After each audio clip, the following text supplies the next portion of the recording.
Hi friends, welcome back to my YouTube channel. Friends, ಇವತ್ತಿನ recipe ಸಿಂಪಲ್ಲಾಗಿ ಬ್ರೇಕ್ಫಾಸ್ಟ್ಗೆ ಅವಲಕ್ಕಿ ಮಾಡೋದು ಹೇಗೆ ಅಂತ ನೋಡ್ಕೊಂಡು ಬರೋಣ.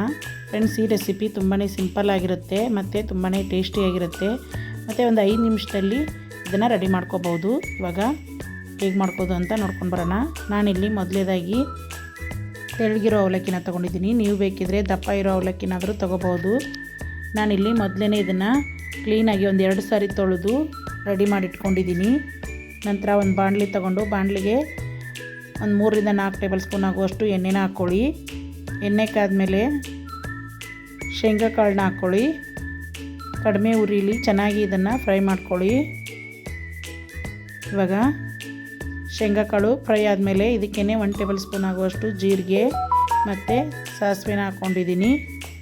ನಂತರ ಇದು ಚೆನ್ನಾಗಿ ಚಟಪಟ ಅಂದಮೇಲೆ ಒಂದು 5 ರಿಂದ 6 ಹಸಿಮೆಣಸಿನ್ಕಾಯಿನ ಈ ರೀತಿ ಉದ್ದುದಾಗಿ ಕಟ್ ಮಾಡಿ ಸೇರಿಸ್ಕೊಳ್ತಾ ಇದ್ದೀನಿ.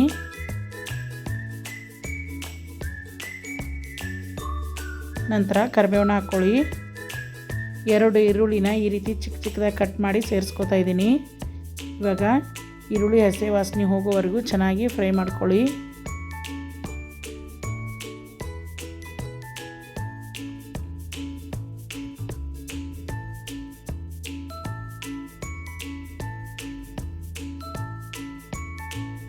ಒಂದು ಟೇಬಲ್ ಸ್ಪೂನ್ ಆಗುವಷ್ಟು ಉಪ್ಪನ್ನ ಸೇರಿಸ್ಕೊಳ್ಳಿ. ನಿಮಗೆ ರುಚಿಗೆ ತಕ್ಕಷ್ಟು ಉಪ್ಪನ್ನ ಹಾಕ್ಕೊಳ್ಳಿ. ನಿಮಗೆ ಹೆಚ್ಚು ಬೇಕಿದ್ದರೆ ಹೆಚ್ಚು, ಕಡಿಮೆ ಬೇಕಿದ್ದರೆ ಕಡಿಮೆನ ಹಾಕ್ಕೊಂಡು ನೋಡಿಕೊಂಡು ಹಾಕ್ಕೊಳ್ಳಿ.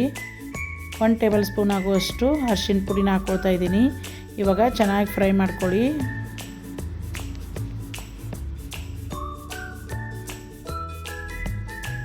ಒಂದು ಟೊಮೆಟೊನ ಚಿಕ್ಕ ಚಿಕ್ಕದಾಗಿ ಕಟ್ ಮಾಡಿ ಇದಕ್ಕೆ ಸೇರಿಸ್ಕೊಳ್ತಾ ಇದ್ದೀನಿ. ನೋಡಿ, ಚೆನ್ನಾಗಿ ಫ್ರೈ ಮಾಡ್ಕೊಳ್ಳಿ.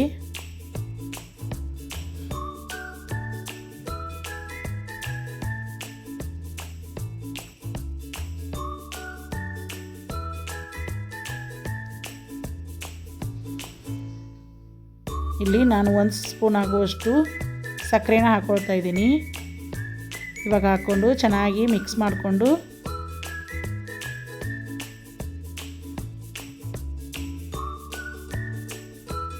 ನೋಡಿ, ಈರುಳ್ಳಿ ಮೆತ್ತಗಾಗೋ ರೀತಿ ಚೆನ್ನಾಗಿ ಫ್ರೈ ಮಾಡ್ಕೊಳ್ಳಿ.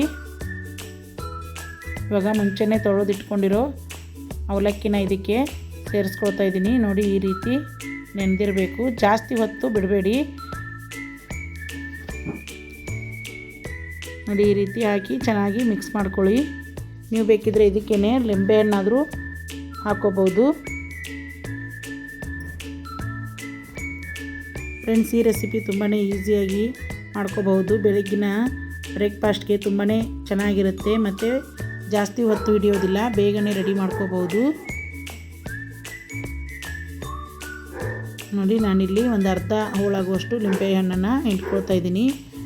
ಕೊನೆಯದಾಗಿ ತೊಳೆದು ಕಟ್ ಮಾಡಿರೋ ಕೊತ್ತಂಬರಿನ ಇದಕ್ಕೆ ಹಾಕ್ಕೊಂಡು ಗ್ಯಾಸ್ ಆಫ್ ಮಾಡ್ಕೊಳ್ಳಿ.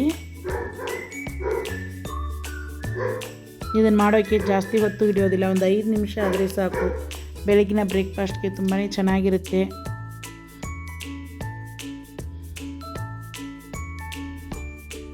ಇವಾಗ ಗ್ಯಾಸ್ ಆಫ್ ಮಾಡಿಕೊಂಡು ಸರ್ವ್ ಮಾಡ್ಕೊಳ್ಳಿ.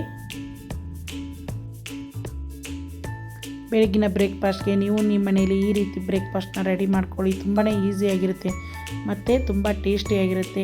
ನೀವು ಒಂದು ಸಲ ನಿಮ್ಮ ಮನೇಲಿ ಟ್ರೈ ಮಾಡಿ ಟೇಸ್ಟ್ ಹೇಗಿತ್ತು ಅಂತ ಕಮೆಂಟ್ ಬಾಕ್ಸಲ್ಲಿ ಕಮೆಂಟ್ ಮಾಡಿ. ಮತ್ತು ನನ್ನ ಚಾನಲ್ನ ಸಬ್ಸ್ಕ್ರೈಬ್ ಮಾಡಿಕೊಂಡು ಸಪೋರ್ಟ್ ಮಾಡಿ. ಇದೇ ರೀತಿ ಹೊಸ ರೆಸಿಪಿನ ಶೇರ್ ಮಾಡ್ತಾ ಇರ್ತೀನಿ. ನಿಮಗೆ ಈ ರೆಸಿಪಿ ಇಷ್ಟ ಆದರೆ ನೀವು ಫ್ಯಾಮಿಲಿ ಫ್ರೆಂಡ್ಸ್ ಜೊತೆ ಶೇರ್ ಮಾಡಿಕೊಂಡು ಸಪೋರ್ಟ್ ಮಾಡಿ. ಮತ್ತು ನನ್ನ ಚಾನಲ್ನ ಸಬ್ಸ್ಕ್ರೈಬ್ ಮಾಡಿಕೊಂಡು ಸಪೋರ್ಟ್ ಮಾಡ್ತಾಯಿರೋ ಎಲ್ಲರಿಗೂ ನನ್ನ ಕಡೆಯಿಂದ ಥ್ಯಾಂಕ್ ಯು.